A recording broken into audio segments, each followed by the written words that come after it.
Bayan, kaugnay pa rin ng naranasang lindol sa Cebu. Makakausap po natin si Asek Rafi Alejandro ng Good morning po, Asek Rafi. Si Audrey Goriseta po ito ng Rise and Shine Pilipinas. Yes, good morning. Magandang umaga. Yes, Asek, ano po yung update ninyo patungkol sa nangyaring malakas na lindol sa Cebu? Oo, ang medyo sentro nitong lindol na ito sa response natin ay nakasentro tayo sa Bogo City at yung neighboring town niya na San Remedios kasi doon tayo nakaka-receive ng may mga casualties, no? But of course, yung buong Cebu province ay meron pong report dyan na may power outages, may mga reported damage sa mga facilities, no? Na kinukuha pa natin as we speak. But ito nga, nag-mobilize na tayo ng mga response units natin to augment itong probinsya ng Cebu.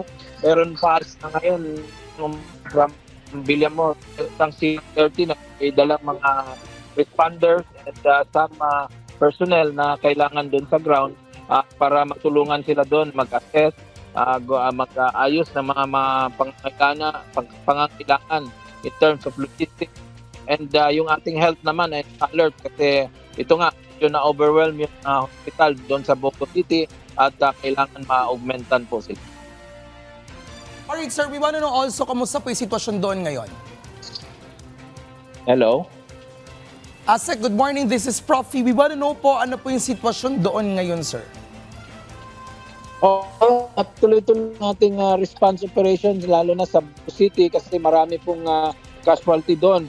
Meron na nga tayong 19 na reported dead doon at halos 119 injured, no? And more or less 1,000 evacuees. So kailangan po talaga ma-augment ito. At ito nga, fully mobilized na tayo yung regional RDRIMC natin at tuloy-tuloy ang pagkuha natin ng mga situationer po. Alright sir, ano pong bayan sa Cebu ang hardly hit o lubang apektado po ng lindol? So far yung Bogo City at yung San Remedios Municipality, no? Doon po may mga casualty, but of course other towns also sustained damages. Yung road network ina-assess ngayon ng DPWH para matingnan po ang mga extent ng damage. And of course, ngayon kakaalis lang ng ating Ardana team from Mactan Air Base papuntang Bogo City para i-assess yung magkaroon ng rapid assessment, no, para maalam natin kung anong mga resources pa ang kailangan doon. Okay, Asek, kahapon po nung mangyari ang lindol, agad pong nagpadala, nag-augment ng response unit, ang OCD. Gayun pa man, tuloy-tuloy pa rin po ba itong inyong mga kawani? No? Dahil assessment naman ngayong magliliwanag na or maliwanag na, umaga na po ngayong umaga. Opo. Opo, tuloy-tuloy po. In fact, sabi ko nga kanina, kaka-take off about 10 minutes ago yung isang helicopter galing sa Mactan, no?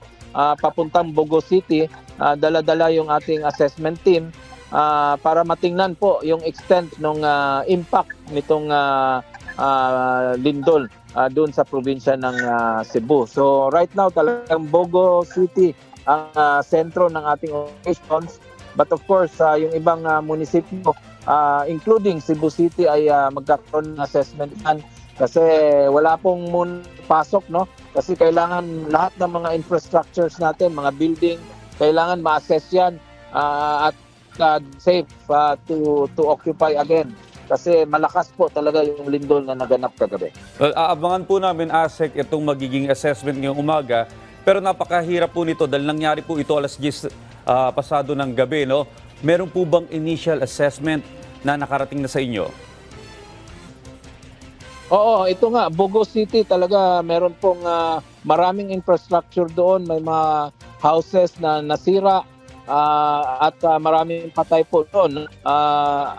As we speak, meron tayong 19 na report sa atin.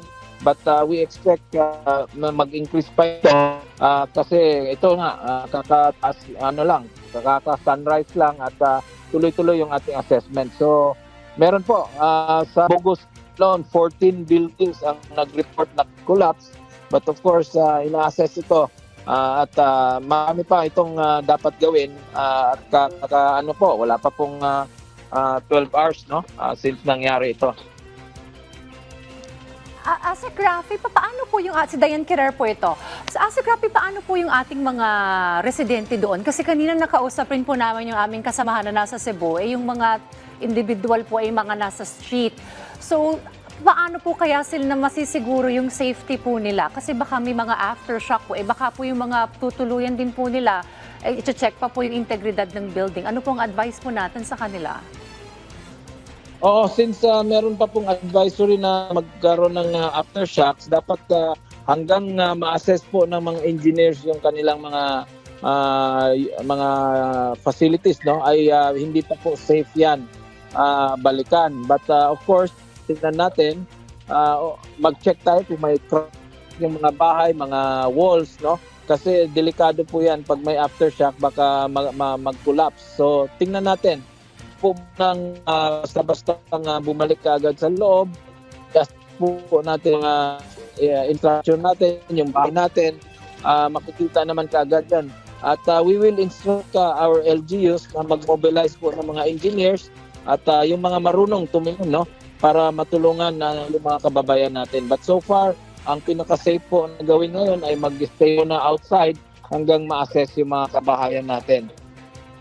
Panawagan na lamang po or siguro paalala po sa ating pong mga kababayan, especially po yung mga nasa lalawigan po ng Cebu. Asek. Hello? Asek, panghuling mensahe nyo na lamang po sa ating pong mga affected residents dyan po sa Cebu, sir.